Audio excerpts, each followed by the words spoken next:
उस समय की बात है जब पोकेमोन की दुनिया बनी नहीं थी और यूनिवर्स के प्रेशर की वजह से यहाँ पर एक एग फॉर्म हुआ और उस अंडे से निकला दुनिया का सबसे पहला पोकेमोन और उस पोकेमोन को हम आर्सेस के नाम से जानते हैं और यही है पोकेमोन की दुनिया का गॉड। और आर्सेस के जन्म के बाद उसने पूरे यूनिवर्स के संतुलन के लिए 3 पोकेमोन को बनाया और उन पोकेमोन का नाम है गैल्गा, पाल्किया और जिरेटिना। और आर्सेस ने जिरेटिना को एंटी मैटर की पावर दिया और फिर आर्सेस ने गैल्गा को टाइम का पावर दिया और लास्ट में पाल्किया को दिया स्पेस का पावर। फिर गैल्गा और पाल्किया मिलकर अपनी पावर की मदद से गैलेक्सी को क्रिएट करते हैं। फिर गैल्गा और पाल्किया मिलकर आर्सेस के साथ पोकेमोन की पूरी गैलेक्सी बनाते हैं। अर्थ बनने के बाद वाटर प्रेशर की वजह से कायरो पोकेमोन का जन्म हुआ और अर्थ के अंदर जन्म होता है ग्रोडन पोकेमोन का और ऐसे ही जन्म हुआ हमारे रैक्वाजा पोकेमोन का। और ये पोकेमोन ज्यादातर एटमॉस्फेयर में ही रहता था और दूसरी तरफ कायोग्रे और ग्रोडन अपनी पावर बढ़ा रहे थे और पोकेमोन की दुनिया में म्यू जैसे पोकेमोन भी दिखने लगे थे और इन सभी के साथ साथ म्यू की पॉपुलेशन भी बढ़ रही थी और सारे पोकेमोन खुशी से रह रहे थे। और दूसरी तरफ ग्रोडन और कायरो अपनी पावर बढ़ाते गए और आखिरकार इन दोनों के बीच एक खतरनाक सा बैटल हुआ। और हाँ, ये पोकेमोन की वर्ल्ड की सबसे पहली और खतरनाक लड़ाई थी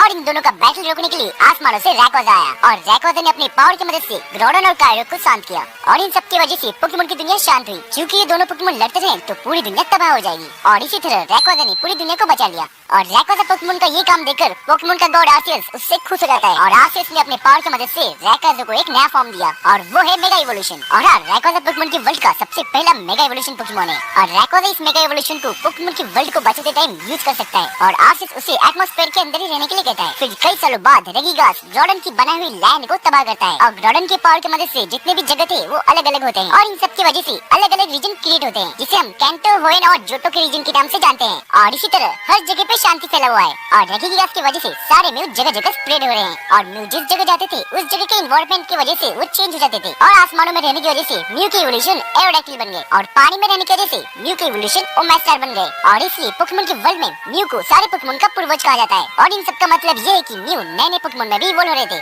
और इन सब की वजह से नए नए पोकेमोन का जन्म हो रहा था और म्यू की तादाद कम हो रही थी। और कुछ सालों बाद हमारे अर्थ पे एक मेटरॉइड गिरता है और इस मेटरॉइड की वजह से कई सारे प्राचीन पोकेमोन विलुप्त हो जाते हैं और टाइम के साथ साथ हमारे अर्थ का एनवायरनमेंट फिर से ठीक होने लगता है और बचे हुए जितने भी पोकेमोन थे वो दूसरी स्पीशीज में इवॉल्व होने लगते हैं। और अब से करीब 2 लाख साल पहले आइस एज का टाइम भी आ चुका था और कहा जाता है कि इस समय इंसान भी मौजूद थे। मैमोथवन, टायरंट्रम और ऑरस जैसे पोकेमोन भी आइस एज के दौरान इवॉल्व होके आए और आइस एज की वजह से इंसान और पोकेमोन के बीच कोऑर्डिनेशन बनता रहा और पोकेमोन और ह्यूमन साथ में काम करने लगे। और प्राचीन काल के दौरान लोग रेगिगियास की पूजा करते थे पर रेगिगियास की ताकत देखकर लोग उससे डरने लगे और इसलिए कई सारे लोग मिलकर रेगिगियास और उसके 3 क्रिएशन को कैद कर दिए ताकि वो फ्यूचर में किसी को नुकसान ना पहुंचा दे। और ये भी कहा जाता है कि रेगिगियास के साथ साथ उनके 3 क्रिएशन को भी लोगों ने अलग अलग जगह पे भी कैद कर दिए। और सूरज की शक्तियों से जन्म होता है हो पोकेमोन का और अर्थ पे हो पोकेमोन आता है और अर्थ पे आने के बाद वो क्रिएट करता है 3 पोकेमोन को, ज़ैप्डोस, आर्टिकुनो और मोल्ट्रेस। और ये तीनों लेजेंडरी बर्ड हो के सफर को दिखाते हैं जैसे कि मोल्ट्रेस दिखाता है सूरज की गर्मी को, आर्टिकुनो दिखाता है स्पेस की ठंडी को और आखिर में ज़ैप्डोस दिखाती है धरती की बिजली को।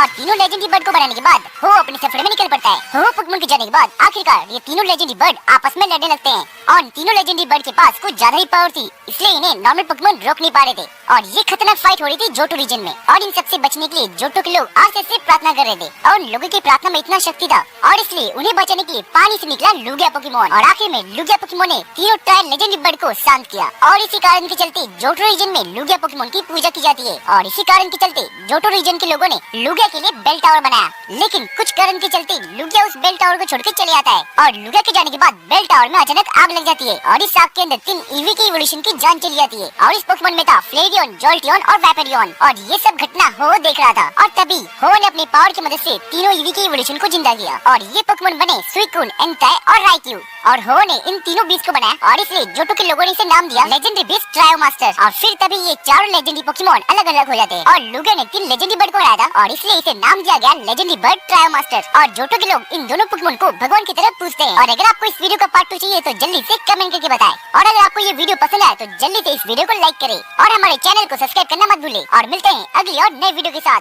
Thanks for watching.